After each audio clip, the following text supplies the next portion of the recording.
개혁성락교회의 시시콜콜한 이야기를 나누는 라디오 별하늘의 시시콜콜.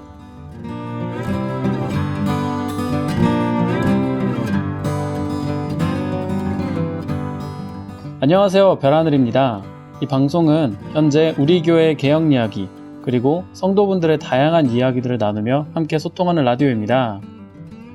네, 오랜만에 돌아왔습니다. 제가 돌아오고 나니까 제가 마지막에 녹음을 했던 게 봄이었는데 이제 벌써 봄은 다 가고 여름 느낌이 이제 확 들어왔습니다. 게다가 지금 제가 오늘 녹음을 하고 있는 날이 마침 또 하지 날인데요. 오늘 보니까 저녁 7시가 됐는데도 아주 밖이 쨍쨍하더라고요. 그래서 정말 오늘이 낮이 길긴 길구나 하는 생각이 들었습니다. 말하다 보니까 생각이 나는데 오늘이 토요일인데 마침 또 새생명부 포도원에서 많은 예배당에서 봉사하시는 분들 가셔서 포도농사 또 짓고 오셨을 것 같은데 더운 날에 1년 중에 가장 오랫동안 더운 날에 고생 많이 하신 것 같습니다. 네, 제가 거의 한 3, 4개월 거의 한 학기 동안 방송을 쉬었었는데요. 이번 학기가 좀 많이 바빴어요. 제가 뭘 했었냐면요. 제가 4학년 1학기였거든요. 그래서 교생 실습도 나갔다 오고 또 제가 이번 학기에 졸업 논문 같은 것도 쓰느라 정말 바쁜 시간들을 보냈었는데요. 정말 교생 실습은 좋긴 했는데 이게 교생을 나간 건지 고생을 한 건지 싶더라고요. 그러면서 또 막 전공 수업도 듣고 학교 생활 하려고 하니까 이거는 진짜 녹음을 같이 할 수 있는 상황이 아니다 싶어서 저번에 이제 사전에 양해를 드리고 조금 쉬게 됐습니다. 조금 제 얘기를 좀 더 해보자면 제가 교생 실습을 나갔다 오면서 제가 이번에 중학교 학생들을 한 달 동안 이렇게 만나고 왔었는데요. 크게 한 두 가지를 느꼈어요. 하나는 이제 이게 제가 전공이 교육학과잖아요. 교육에 대해서 뭐 이론적으로 뭘 어떻게 해야 된다, 뭐가 좋다 이렇게 말하고 또 배우고 고민했던 거하고 실제로 그 현장에 나가서 일을 하는 건 엄청난 차이가 있더라고요. 그러니까 내가 이렇게 학생들을 대하면 되겠지 하는 게 실제 상황에 가니까 그런 걸 생각할 새도 없이 정신없이 바쁘게 막 삶이 흘러가고 일을 해야 되고 하니까 이렇게 해야지라고 마음먹었던 거를 그대로 실천하기가 정말 어렵더라고요. 그래서 크게 느꼈던 것 중에 하나가 이게 말로 이러이러해야 한다라는 것과 이걸 실제로 일하는 거랑은 정말 큰 차이가 있구나 이런 것도 느꼈고요. 또 하나 느꼈던 거는 제가 이제 학생들이 되게 착해가지고 저한테 또 좋은 선생님이다 칭찬을 해줬었는데 저는 거기서 뭘 느꼈냐면은 내가 좋은 교사가 되기 위해서는 정말 좋은 학생을 만나는 것도 중요하구나라는 생각이 들었습니다. 물론 뭐 학생 잘못이다 이런 식으로 책임을 떠넘기는 게 아니라 이게 교사만 혼자서 뭘 노력해서 한다고 해서 학생들이 좋은 학생으로 만들어지는 건 아니구나. 정말 학교 안에서 이제 선생님이나 학생이나 서로 도와가면서 이렇게 상호 보완적으로 가야 좋은 학교가 되겠구나 하는 걸 보면서 참 이런 깨달음들이 우리 교회에서도 마찬가지로 좀 적용이 되는 거 아닌가라는 생각이 들었습니다. 네, 제 얘기는 이쯤까지 하고요. 오랜만에 돌아온 방송인 만큼 뭔가 새로운 주제를 들고 오기보다는 제가 그동안 방송을 쉬었던 이제 한 3월에서 또 6월까지 동안에 우리 교회에서 무슨 일이 있었나 좀 간략하게 브리핑 같은 걸 해드리려고 해요. 그래서 항상 제가 방송하던 대로 뭐 법률 뉴스 혹은 이제 또 지혜배당 이야기 그리고 또 개혁과 관련해서 우리 교회에서 이런저런 일들 했던 것들을 조금 간략하게 전해드리도록 하겠습니다. 먼저 법적인 일에 대해서는요. 3월에 그런 일이 있었어요. 3월 10일쯤이었죠. 그때 이제 옆 동네에서 재정 보고를 하면서 뭐 우리 교회가 많이 어렵다. 뭐 이제 그쪽 말로는 이제 뭐 분열파가 뭐 이렇게 해가지고 우리가 이렇게 큰 위기에 처했다 그러면서 재정 보고를 했었어요. 근데 문제는 그 재정 보고의 결론이 그러니까 은행에서 여러분들이 대여금을 가져다가 좀 교회 유치를 해주시면 많은 도움이 되겠습니다. 뭐 이런 얘기를 한 거예요. 물론 지금은 이제 많은 분의 기억 속에서 좀 사라져 있겠지만 좀 그때 난리가 났었죠. 아니 결국은 은행에서 돈 빌려다가 교회 빌려달라는 거냐, 돈 거래하지 말랬는데 그러면서 좀 많이 시끄러웠죠. 그리고 3월 22일에는요, 이제 개혁 3주년, 2주년, 이제 3년차 2주년이죠. 그것을 맞이해서 우리 개혁 쪽에서 임시 사무처리 소위원회 소집 신청을 법원에다 냈습니다. 그러니까 사무처리 소위원회가 현재 우리 교회에서는 이제 중요한 안건을 결정하는 혹은 어떤 뜻을 의결하는 최고 이제 의사결정 기구인데요. 이제 하도 이거를 열어야 되는데 계속 옆 동네에서 협조도 안 해주고 하니까 법원에다가 법원 주관으로 좀 열어달라 신청을 한 겁니다. 이제 공고문이 여기저기 붙어 있긴 한데요. 안건은 크게 두 가지였어요. 첫 번째는 이제 우리 교회에 지금까지 큰 피해를 끼쳤던 옆 동네 할아버지에 대해서 파면과 교회 탈퇴에 대한 건이고요. 두 번째는 이제 우리 교회를 정상적으로 되돌리기 위해서 제일 시급한 문제인 새로운 대표, 그러니까 뭐 감독이란 명칭을 아직 쓰고 있긴 한데 새로운 대표를 선임하는 건입니다.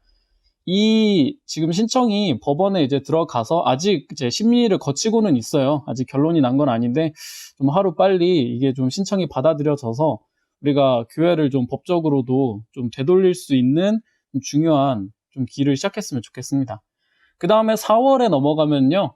이제 예전부터 계속 우리 개혁 목사님들에 대해서 옆 동네에서 그 명도 소송을 걸었었잖아요. 사택을 뺏기 위한.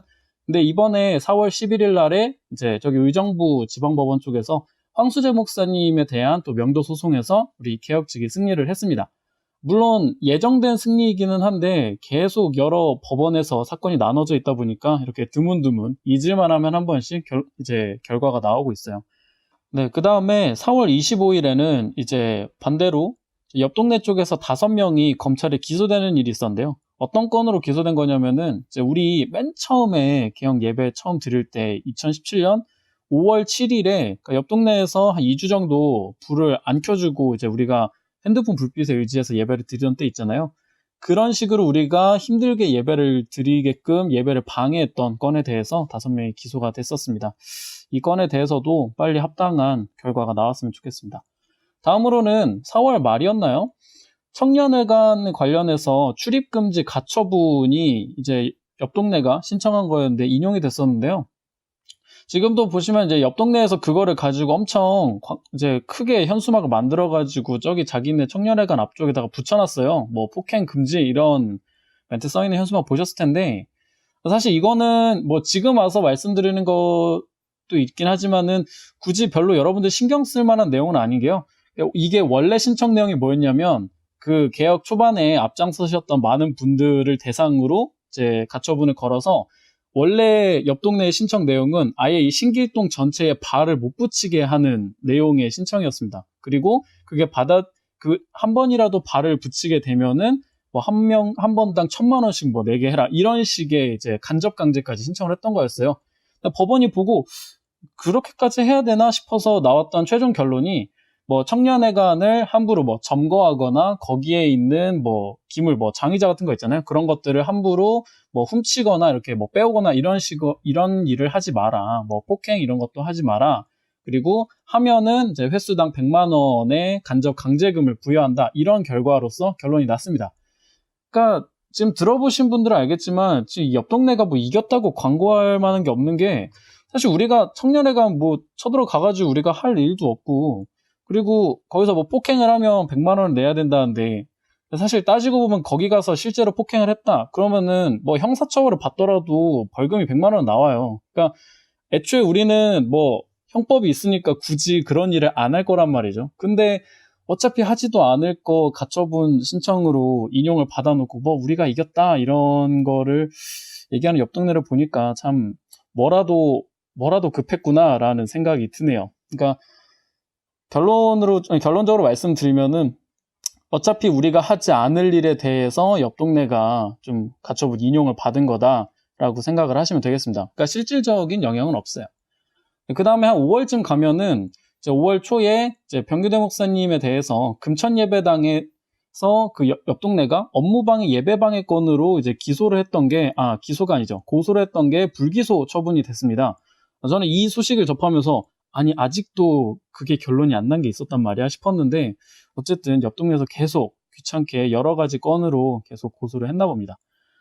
그리고 가장 중요한 5월 22일에는요. 감독지휘 부존재 항소심에 대한 판결 선고가 있었습니다. 뭐 결과는 다들 아시겠지만 이제 옆 동네에 항고가 기각이 돼서 우리 개혁 측이 승소를 하게 됐죠. 네, 서울고등법원에서 있었던 판결인데요. 뭐 결론은 굳이 더 복잡하게 설명드리지 않아도 될 것 같아요. 그냥 당연히 우리 교회는 감독이 현재 없고 그러니까 지금 감독 행사를 하고 있었던 그 옆 동네 할아버지와 그 밑에 2명, 3명은 아무런 권한도 없다. 이런 내용이고요. 그 결론이 1심에 이어서 그대로 이어졌다라고 생각을 하시면 됩니다. 뭐 옆 동네는 거기서 대해서 막 뭐 판사가 잘못 판단을 했느니 꾸지람되긴 했는데 그런 거 그냥 가볍게 무시해 주시면 되고요. 그 다음으로 이제 5월 말쯤인가요? 이제 지금 이것도 현수막으로 붙어 있긴 한데요. 기부금 영수증 교기업에서 발급한 거 관련해서요. 그걸 이제 사문서 위조건으로 다시 재기수사 명령이 내렸었잖아요. 그거에 대해서 검찰이 이제 약식 기소를 했었습니다. 이게 좀 어이가 없는 게 옆 동네에서 지금 막 현수막 붙이고 선전하는 거 보면은 이게 교묘하게 문구가 써져 있어가지고 마치 막 개혁 성도가 615명이 기소되고 뭐 자기네들 막 도는 소문으로는 한 명 이미 구속됐다 이런 식으로 부풀려서 얘기를 해요. 근데 그러니까 정확한 팩트부터 먼저 말씀을 드리자면 615명에게 그 기부금 영수증을 발급한 건에 대해서 한 명에게 이제 담당 검사가 구속을 이제 신청을 한 겁니다. 그러니까 검사가 이렇게 한 거예요. 그러니까 우리가 뭐 벌금 뭐 100만 원, 50만 원 나왔다더라 이런 얘기할 때 많이 들었던 뭐 구약식 이런 말 있잖아요. 뭐 약식 기소 이거를 이제 검찰에서 한 겁니다. 그러니까 옆 동네는 그 현수막 보면은 위에 법원 써놓고 밑에 기소 이렇게 써놨는데 이건 진짜 법에 대해서 일자 무식이거나 아니면은 일부러 착각하게 하려고 한 거거나 둘 중 하나예요. 어떻게 법원이 기소를 합니까? 물론 판사가 직권으로 내가 이거 보고 기소를 해야겠다라고 하는 경우도 있어요. 없는 건 아닌데 적어도 이 건에 대해서는 그리고 통상적으로 봤을 때 뭐 법원이 기소했다 이렇게 써놓은 거는 저건 진짜 옆 동네의 법무팀의 검수를 받은 건지 아니면 법무팀도 저렇게 알고 있는 건지 저는 모르겠네요. 어느 쪽이든 간에 옆 동네는 항상 입만 열면 거짓말하고 양심 따위는 실로한 못에서 눈을 씻고 찾아봐도 없는 건 마찬가지지만 네. 어쨌거나 이제 이거는 전에도 말씀드렸지만 이제 사전에 구청이나 이런 곳에 가서 상담과 자문을 구한 뒤에 했던 겁니다. 그래서 저희 쪽 담당 변호사 분도 충분히 문제 없다 말씀하신 게 있고요. 그래서 우리는 이제 법원에 정식 재판을 청구했다고 합니다. 그러니까 뭐 우리가 정당하다는 걸 거기에 가서 밝혀야겠죠. 그래서 지금 옆 동네가 가장 꽂혀서 좋아하는 게 검사가 그런 식으로 얘기를 했나 봐요. 뭐 교계업이 교회와 다른 단체인 것 같다라고 판단을 했다고 하는데 물론 기부금 영수증을 진짜로 발급한 기관이 뭐 구체적으로 뭐 교기업이다 이게 뭐 다른 쪽이랑 다르다 이런 식으로 하면 모를까. 또 옆 동네 이거 잡아가지고 또 와 교기업이 교회 바깥단체래 이런 식으로 또 몰아가고 있어요. 그러니까 애초에 다른 재판 법원 판례 중에서 그렇게 본 게 하나도 없는데 적어도 제가 본 사건들에 대해서는 검사가 한번 그렇게 말했다고 와 이거 거의 사실이야 이런 식으로 따지고는 옆 동네를 보면은 제가 무슨 생각이 드냐면은 옆 동네는 맨날 자기네 재판 지면은 이거 아직 확정된 거 아니야 그러면서 혹은 또 지면은 니네는 세상 법정 위지에서 이기니까 좋냐 뭐 이러는데 뭐 반대로 우리는 뭐 구약식 하나 이렇게 나와도 막 판결 확정인 것처럼 막 춤추고 부풀리고 예를 들어서 기소만 당해도 저건 유죄야 막 이런 식으로 하고 그러니까 하여간 뭐 옆 동네 졸렬한 건 어디 안 가는 것 같아요. 네, 또 5월 마지막 소식으로 말씀드리자면 이제 옆 동네 할아버지에 대한 배임 횡령건에 대한 형사 재판이 이제 옆 동네 할아버지 피고인 신문을 거치고 이제 종결이 됐습니다. 그러니까 변론이 종결이 됐고요. 검사가 징역 5년을 구형을 했습니다. 아직 이건 검사가 구형을 한 거기 때문에 이게 그대로 가는 건 아니고요. 실제로 판사가 어떤 결론을 내리느냐 판결 선고는 이제 다음 달 7월 12일에 선고가 예정이 되어 있습니다. 이 징역 5년이 뭐 그대로 갈 것인가, 뭐 더 늘어날 것인가, 혹은 더 줄어들 것인가에 대해서는 이제 여러 사람들의 이 해석이 분분한데요. 판사가 좀 정확하게 사실을 좀 인식을 하고 현명하고 지혜로운 판결을 내리셨으면 좋겠다라는 생각이 듭니다.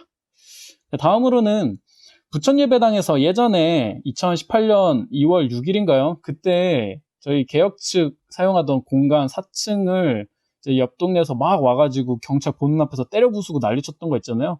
게다가 막 때려 부숴놓고 나중에 거짓말쟁이들 동원해가지고 우리는 적법한 거였어 이런 식으로 둘러댔던 건이 있었는데 그 재물손괴건으로요 총 한 10명이었나 12명이었나 있었는데 합쳐서 1140만 원의 벌금이 선고가 됐다고 합니다. 제가 듣기로는 심지어 이게 처음 이렇게 벌금이 나온 게 아니라 그전에는 이거보다 액수가 적었는데 정식으로 재판을 이제 청구해서 억울하다 이렇게 했다가 이제 판사가 벌금 액수를 더 올려서 지금 1140만 원이 됐대요. 그래서 제가 그 소식을 듣고 와 진짜 이제 본전도 못 찾았네 싶었는데, 참 옆 동네는 자기네가 정당하다고 말로 우기면 정당하다고 실제로 되는 줄 착각하나 본데, 실제 인생은 삶은 그렇지 않다라는 거 나온 것 같고요. 그러니까 생각해보면 옆 동네는 우리는 정당하다 하고 한 일은 알고 보니까 죄가 되고, 오히려 옆 동네가 저 사람들은 죄야 라고 했던 게 오히려 불기소가 되는, 어떻게 보면 그게 사실이죠. 그런 것들이 하나하나씩 시간이 지나니까 결과가 드러나고 있습니다. 그 다음 6월 5일 날에, 그러니까 옆 동네가, 그러니까 우리 뭐 개혁 목사님들이나 혹은 뭐 교계에서 재정 맡고 있는 사람도 있잖아요. 그 사람들에 대해서 업무 방해 및 뭐 업무상 배임 혐의로 고소한 사건이, 잘 들어보세요, 대법원의 재항고 기각 결정으로 마무리가 됐다고 합니다.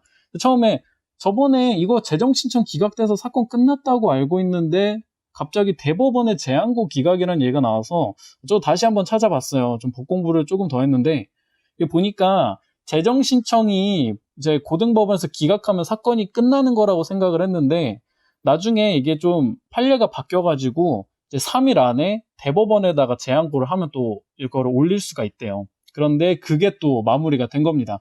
그러니까 이건 어쨌든 대법원에서 이거는 또 기각을 해버린 거기 때문에 결국 이 사건은 이대로 바로 종결이 됐다고 생각을 하시면 됩니다.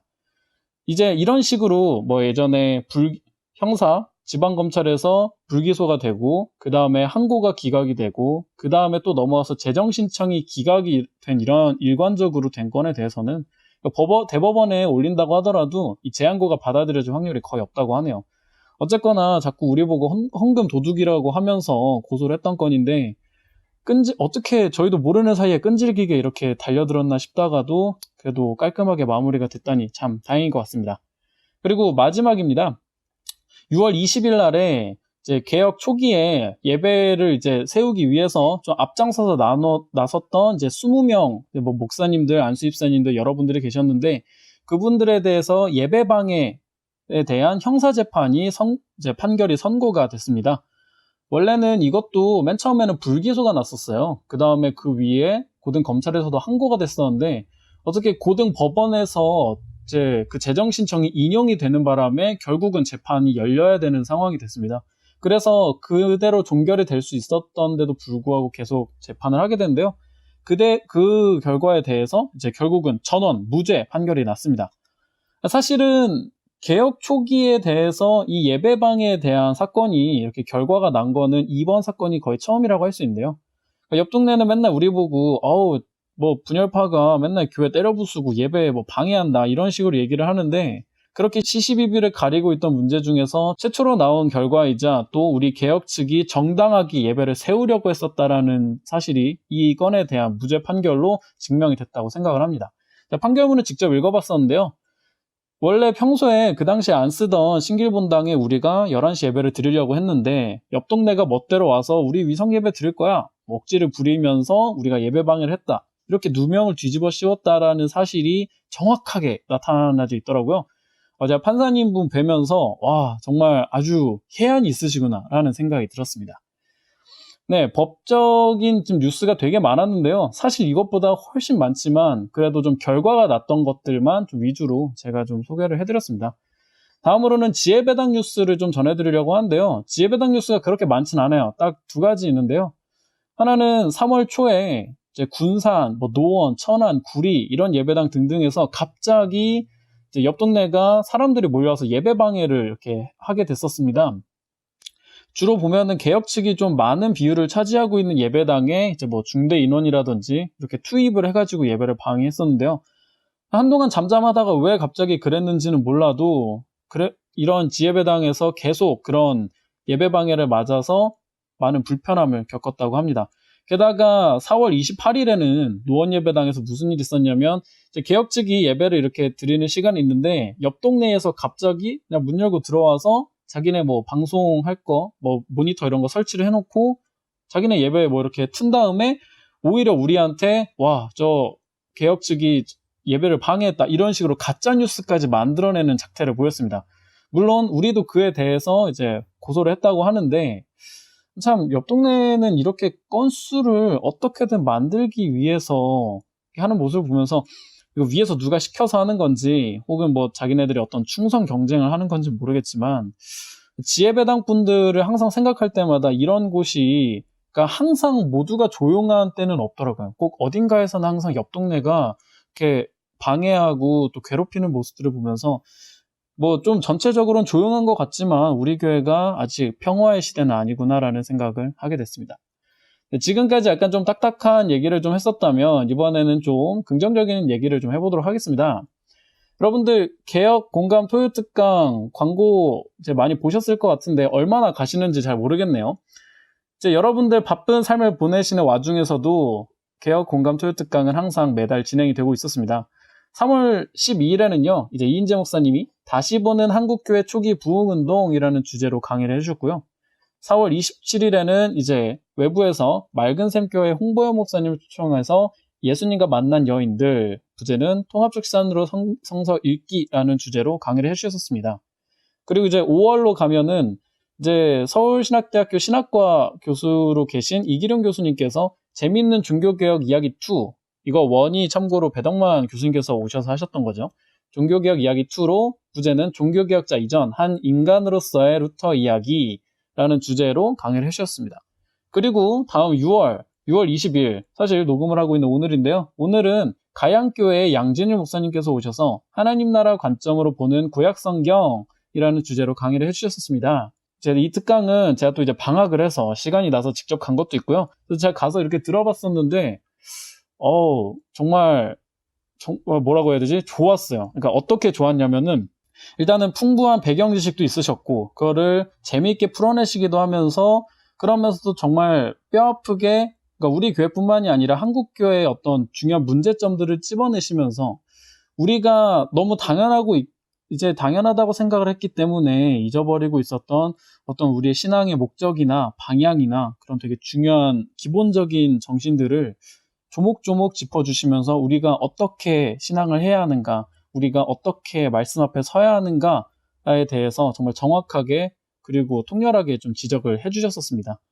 네, 또 이뿐만 아니라 이제 개혁 공감 토익 특강에만 외부 강사분들이 오시는 건 아니고요. 사실 그 외에도 우리 교회 여러 기회로 찾아오셨었는데요. 먼저 다들 기억하시겠지만 우리 개혁 2주년을 이제 기념해서 열게 된 임마누엘 6차 성회 때도 이제 여러분들 다 아시겠지만 정말 엄청난 분들이 오셨죠. 이제 3월 20일에서 22일까지 3일 동안 했었는데 강은도 목사님하고 김동호 목사님께서 오셨었죠.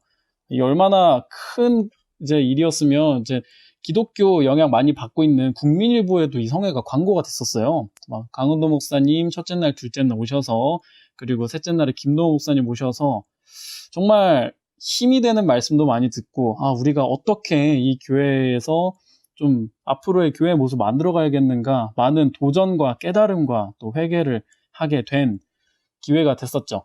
이제 강은도 목사님께서는 광교 푸른교회에서 청소년 사역을 주로 하시는 분인데요. 그러다 보니까 이제 교회학교 선생님들과의 어떤 또 가르침을 받기 위해서 4월 10일에 또 강은도 목사님께서는 오셔서 교회학교 교사 특강을 해주셨었습니다. 이제 주제는 교사의 길에서 묻다였고 저도 거기 가서 이제 말씀을 들었었는데요. 참 청소년 사역을 하시는 목사님의 어떤 개인적인 고충을 이렇게 들으면서도 그 안에서도 하나님께서 도우시고 위로하심으로 어떻게 그 안에서 소망을 발견하면서 교사라는 그 직분을 감당하느냐 그런 도전을 받게 됐던 것 같습니다. 그 다음 5월 10일 교회학교 주일이었죠. 이때 한가족 예배 시간에는 이제 스토리 콘서트가 있었습니다. 저번에도 한번 있었는데 그땐 금요일이었죠. 이번에는 주일 한가족 예배 시간에 동주를 보다 윤동주의 시와 신앙이라는 주제로 이제 주희연 목사님의 진행 그리고 주원규 목사님의 해설로 이제 진행이 됐었습니다. 네, 이렇게 외부에서 강사분들이 이제 우리 교회 오셔서 말씀을 전해주시기도 하지만 또 우리가 외부에 이제 우리의 메시지를 전하는 일도 있었는데요. 3월 9일에는 우리가 개혁 2주년의 개혁 선언문을 또 발표를 했었잖아요. 그 내용을 국민일보에 광고를 했었습니다. 국민일보에 광고를 한 이유는 이제 국민일보가 물론 여러 일간지가 있지만 이제 한국 교계의 영향을 받는 신문사예요. 그러니까 뭐 다른 신문에 올라가는 것도 의미가 있지만 국민일보에 그 개혁 2주년 개혁 선언문이 광고가 됐던 것은 이제 한국 교계의 어떤 우리의 메시지를 그래도 전달하는 통로를 조금은 열어줬다라고 생각을 합니다. 그리고 6월 4일에는요, 기독신문에 이 개혁 선언문이 올라갔었는데요. 이 기독신문은 이제 대한예수교 장로의 합동, 또 이제 합동과 예장 통합은 다른데요. 여기는 합동입니다. 예장 합동의 기독교 신문에 이제 개혁 선언문이 올라가 있었습니다. 제가 저도 이 교회 계속 다녀가지고 장로교 생리를 다 아는 건 아닌데요. 제가 찾아본 바에 의하면은 이 예장 합동이 어떤 예장 통합이나 이런 쪽보다 훨씬 더 어떻게 보면은 조금 더 보수적인 쪽에 속하고 좀 더 기독교 어떤 근본, 원리 여기에 좀 중시를 하는 곳인데요. 이곳에 우리 개혁선언문이 이제 올라갔다라는 건 어떻게 보면은 한국 교회에서 어떤 이단 시비를 겪고 있는 우리 교회에 대해서 좀 더 많은 색안경을 좀 더 짙게 끼고 있을 법한 그런 교단에서 어떤 우리의 어떤 목소리를 조금이라도 들어주려고 했다라는 부분에 대한 것 같아서 저는 개인적으로 좀 신기했습니다. 그러니까 예장 합동 쪽에서 이렇게 올라갔다라는 게 저는 개인적으로 좀 많이 놀라웠고요. 또 이렇게 바깥이랑 저희가 교류를 하기도 했지만 교회 안에서도 이런저런 일이 있었습니다. 이제 우리 교회 안에 사실 새생명부뿐만 아니라 몸이 불편하신 분들도 계시고 장애인들이 계시잖아요. 4월 14일에는 우리 교회에서 장애인 주일로 이제 예배가 드려졌었고요. 또 이때 마침 4월 초에 여러분 기억하실지 모르겠는데 강원도에서 엄청나게 큰 산불이 있었죠. 완전 숲이 날아가고 막 집이 전소되고 정말 국가적으로 난리가 났었는데 어떤 또 성도들께서 이제 여기 혹시 우리 교회에 이제 몇 달이 건너면 강원도에 지인이 계신 분들도 계실 텐데 이런 산불 피해를 입으신 분들을 위해서 좀 성금을 모으는 게 어떻겠냐라는 의견이 막 나왔었습니다. 그래서 그걸 이제 듣고 그러면은 요 4월 14일 날 이제 예배 때 나오는 헌금을 모아서 성금을 해서 전달을 하겠다라고 이제 의견이 바로 모아져서 14일 날 그렇게 모금했던 성금을 18일 날 또 전달을 했다고 합니다. 저는 이거를 이렇게 전체적인 과정을 보면서 우리가 이제 위에서 뭔가를 해라 해가지고 하는 게 아니라 우리 안에서도 다른 이웃을 돌아보고 이렇게 섬기는 마음을 가지고 이렇게 자발적으로 뭔가를 했다라는 게 저는 예전과 정말 많이 달라진 부분인 것 같아서 되게 신선한 충격을 받았고요. 그 다음에는 4월 28일에 이제 초등 2부에서 여름성경학교 기금 마련을 위한 초등부 푸드 바자회가 있었습니다. 요즘 이런 장터가 되게 많이 열렸는데요. 6월 9일에도 고등부 1일 카페가 있었고 또 이제 6월 23일에도 대학부 1일 장터가 열릴 예정이라고 합니다. 이런 식으로 좀 여름성경학교 기금 마련을 위해서 기관 자체에서 뭔가 이것저것 준비하는 모습들을 많이 볼 수 있는데요. 우리 성도 여러분들께서도 이런 교회학교, 초등부, 고등부 혹은 대학부 혹은 또 청년부 이 전체적으로 다음 세대를 위해서 관심 많이 가져주시고 이런 장터가 있으면은 그냥 섬겨도 될 거 맛있는 거 먹으면서 섬긴다고 생각해 주시고 많은 관심과 지원 부탁드립니다. 그리고 아까 말씀드렸다시피 5월 12일에 교회학교 주일로 예배를 드리면서 또 새로운 많은 프로그램들이 진행이 됐었어요. 작년에는 교회학교 주일에 약간 미취학부, 초등부를 좀 중심으로 행사가 계획됐었다면 이번에는 좀 중고등부 학생들 그리고 학부모분들도 좀 도움을 얻으실 수 있도록 여러 가지 강연 같은 것도 이제 열렸었고요. 5월 18일에는 갔다 오신 분들 모두 알겠지만 모두 만나 운동회가 열렸었습니다. 비하인드 스토리로 이 모두 만나 운동회라는 이름도 이제 성도분들 안에서 이제 이름 공모전을 해가지고 이제 정하게 된 이름인데요. 뭔가 순우리말이라서 그런지 어감도 좋고 되게 정감 있는 느낌이 들더라고요. 게다가 이 안에서도 정말 잘 놀았지만 심지어 이 모두 만나 운동회의 우승 상금을 5월 26일에 파주 예원교회에 전달을 했다고 합니다. 이 파주 예원교회가 어떤 교회인지 찾아보니까 이제 장애인분들을 주로 섬기는 이제 그쪽 관련해서 사역하는 교회라고 하는데요. 우리 안에서 이제 즐기고 나누고 교제한 것도 뜻깊었다고 생각했는데, 강원도 산불 성금뿐만 아니라 이렇게 파주의 이런 다른 교회에도 우리가 어떤 성금을 전달하고 섬기는 모습들을 보면서, 정말 우리가 대형교회라고 해서 그냥 우리만 잘 먹고 잘 사는 게 아니라 이런 모습들을 실천하고 있구나라는 인상을 받았습니다. 그리고 이건 진짜 저도 몰랐는데요. 5월 21일에 서부 지역, 그러니까 인천 이런 쪽 있잖아요. 이쪽 예배당에서 이제 김익효 목사님 강사를 모시고 연합 부흥회를 했었대요. 금요일에도 항상 금요철야 때마다 김익현 목사님 뵈는데 서부 지역 이제 지역 예배당들이 서로 연합해서 부흥회를 하자 이런 움직임이 나왔다라는 점이 인상 깊어서 또 꼽아봤고요. 마지막으로는 새생명부 포도원 봉사. 제가 아까 방송 맨 처음에 말씀드렸는데 요즘이 이제 포도에 손이 많이 갈 때여가지고 사람 손이 되게 많이 필요해요. 물론 새생명부 선생님들께서 주로 가서 하시긴 하지만 그 드넓은 포도원을 어떻게 그분들이 다 하시겠습니까? 그거를 하시느라 정말 많이 고생하고 계신데 또 감사하게도 많은 예배당에 계신 성도분들이 주말마다 돌아가면서 돕고 계셔서 그래도 여러 가지로 많이 도움이 되고 있다고 합니다. 저번에 새생명부 포도 먹었을 때 진짜 맛있었는데 그 포도를 얼마 안 있으면 또 먹을 수 있다는 생각이 드니까 갑자기 기대가 되네요. 네, 마지막 브리핑입니다. 지금까지 여러 가지 말씀을 드렸는데요. 이건 다 과거에 있었던 일이고요. 이 방송을 들으시는 여러분들께 이제 미래형입니다. 6월 26일 수요일부터 28일 금요일까지 7번째 임마누엘 성회가 있습니다. 이번 성회 주제는 내 마음이 확정되고 확정되었으니인데요. 이번 성회 강사로 오시는 분들은 여러분들 지난 성회에서도 보셨던 강은도 목사님 그리고 복음주의 목사님들 중에서 정말 유명한 분들로 꼽히는 홍정길 목사님께서 오십니다. 홍정길 목사님에 대해서는 저도 좀 더 이제 찾아보고 있는 중인데요. 일단은 이 두 분이 오신다는 것만으로도 다시금 말씀드리지만 지금 한국 교계가 얼마나 이제 성락교회 개혁 측에 대해서 긍정적인 시선으로 바라보고 있는가를 확인할 수 있고요. 또 이분들 이제 이름인 만큼 사실은 또 어떤 좋은 말씀을 전해주실까 저는 기대가 됩니다. 혹시 이분들이 이제 걱정하시는 분들의 목소리를 조금 들은 적이 있었는데요. 거기에 대해서 제가 개인적인 판단이나 코멘트를 여기서 하기보다는 그냥 우리 모두 그 자리에서 직접 듣고 확인을 해보는 게 더 나을 것 같습니다. 네, 많이 기대해 주시고요. 많이 와주셨으면 좋겠습니다. 저도 그곳에서 성도 여러분들을 뵙도록 하겠습니다.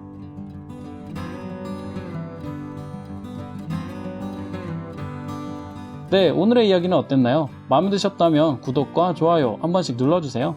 그리고 항상 광고를 했었는데도 별로 안 해주시는 분들이 많은데 카카오톡 풀친으로도 별하늘의 시시콜콜 검색하면 플러스 친구 나오니까요. 친구 추가하셔서 여러가지 안내도 받으시고 사연 제보도 부탁드릴게요. 사연 보내주신 분들 중에서 추첨을 통해서 한 편당 한 분에게 성신카페 맛있는 커피를 보내드리겠습니다. 네, 그럼 여러분 다음에 또 만나요.